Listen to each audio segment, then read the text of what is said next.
So I'm going to try this even with the crazy traffic that drives through here. Since the whole earth is quaking and fearing. Reminds me of when Moses was with God on the mount, how they quaked and feared down below with the lightning and thunders. Well, something I didn't realize is how significant this simple event would really be. This used to be a signpost that was hit by a vehicle traveling too fast. And the stump you see at the very top is where the mailbox used to be. Well, the mailbox was way back down in the yard. But what I noticed is one tree was hit. And you'll see what I mean here in a minute. Was hit here. And then these trees were hit right here. And you can see where the oil leaked down onto the ground. Well, I tried to seal them because I know pests like to get in there, and I didn't want the trees to die. But there's a certain tree that was spared that didn't receive any damage at all. And I was in awe because it really appeared to be a miracle, because the tree should have been hit. That's called a dogwood tree. It's bent, bowed over. And if you ever look at the flowers, the tree is bent for being cursed. But as far as being on the flowers, and you know, there's white and pink. Well, with the white that I've noticed, because that's a white one, is there are a 4-petal flower that comes out of them. And right now we're in the middle of dogwood winter. And the revealing of the timing is just, whew, it gives me cold chills in a good way.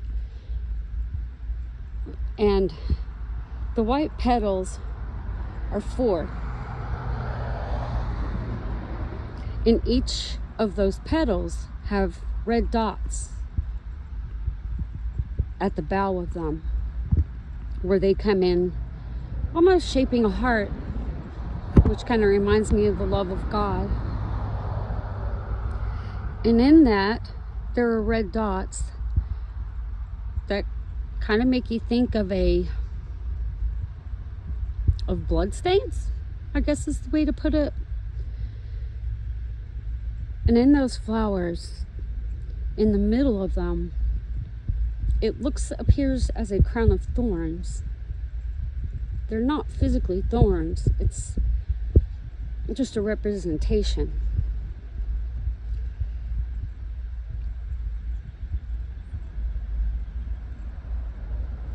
So it really makes you wonder why they would call it a dogwood tree.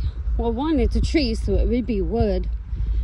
But if you do the dog part, dog backwards, spells God. The fingerprint of God's creation on a dog is faithful, loyal, true, there for you, whether you're mad at it. If you've ever gotten mad at a dog, how quick they are to forgive. If you've ever been sad and the dog comforts you. Dogs are used for service dogs, for anxiety. Dogs are used to warn for seizures.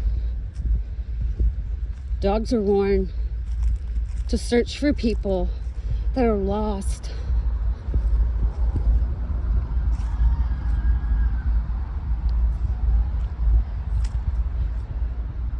The fingerprint of God is the dog.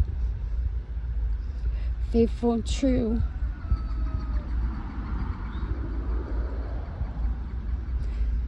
That's how much the Father loves you. If you've ever had a pet that was a dog, and how they've always been there for you, even when you didn't deserve it. And how they leave a fingerprint in your heart of their memory. It's remembering of how God is. He puts his fingerprint in all of creation. Look at your hands. Your hands have prints. How can people deny such a loving God that cares for all of us, no matter where you come from? He just requires obedience.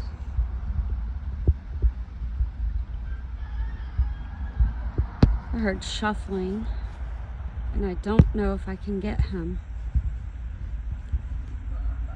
But it looks like a woodpecker over there with the little red head.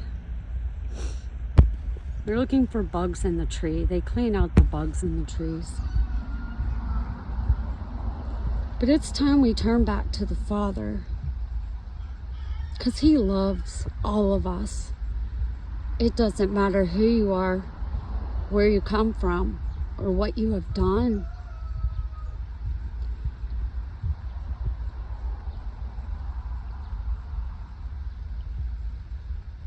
It's time to get on the ark of God. He doesn't want anyone to be destroyed. Even the son of perdition is called a son. And you want to talk about a celebration and how loving the Father is? All of the other stuff in the past, it'll wash away like it never happened. And He can restore everything.